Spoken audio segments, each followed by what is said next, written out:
Hello বন্ধুরা, আমি আবার একটা নতুন গল্প নিয়ে এসে হাজির হয়েছি। একদা এক গ্রামে এক গরিব চাষি ছিল।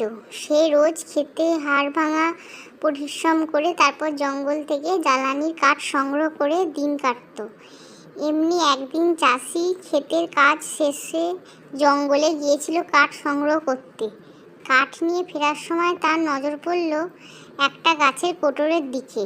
গাছে গিয়ে সে দেখল কোটরে একটি হাঁস বসে আছে। চাষি ভাবল সেই হাঁসটাকে বাড়ি নিয়ে গিয়ে পালালে যদি কিছু ডিম দেয় তা হাটে বিক্রি করে কিছু অর্থ উপার্জন হবে। এই ভেবে সে যেই নাকি হাঁসটাকে তুলল অমনি দেখতে পেল কি যেন একটা চকচক করছে। চাষি ওটাকে হাতে তুলে নিয়ে দেখল যে ওটা একটা ডিম, কিন্তু সেটা কোনো সাধারণ ডিম নয়, সেটা ছিল সোনার ডিম। চাষি তো দেখে খুব অবাক। সে তখন হাঁস আর ডিম দুটো নিয়ে হাটে গেল।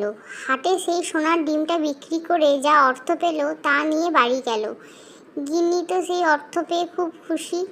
ঠিক এভাবেই সেই হাঁসটি রোজ একটি করে সোনার ডিম দিতে থাকলো। এভাবে ধীরে ধীরে চাষির অবস্থা ফিরতে লাগলো। এক সময় এলো যখন সেই গ্রামের ধনী ব্যক্তি হয়ে উঠল। ওই যে কথায় বলে না, যত পাই ততই চাই, তেমনই চাষির লোভ হলো। সে ভাবলো যে হাঁসটা রোজ একটি করে সোনার ডিম পারে, জানি না তার পেটে কত না ডিম থাকবে।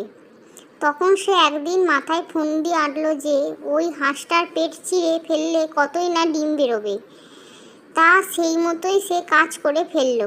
একটা মস্ত বড় ছুরি দিয়ে হাঁসের পেটটা চিরে ফেললো, কিন্তু পেট দেখে তো চাষির চোখ কপালে উঠে গেল। একরাশ ডিম তো দূরের কথা, একটাও ডিম নেই। এদিকে হাঁসও মরল আর ডিমও বেরোলো না। চাষির ডিম পাওয়া বন্ধ হয়ে গেল। এবার তো চাষি আর চাষির বউ কি করবে দিশেহারা হয়ে রাগে হতাশ হয়ে বসে রইল।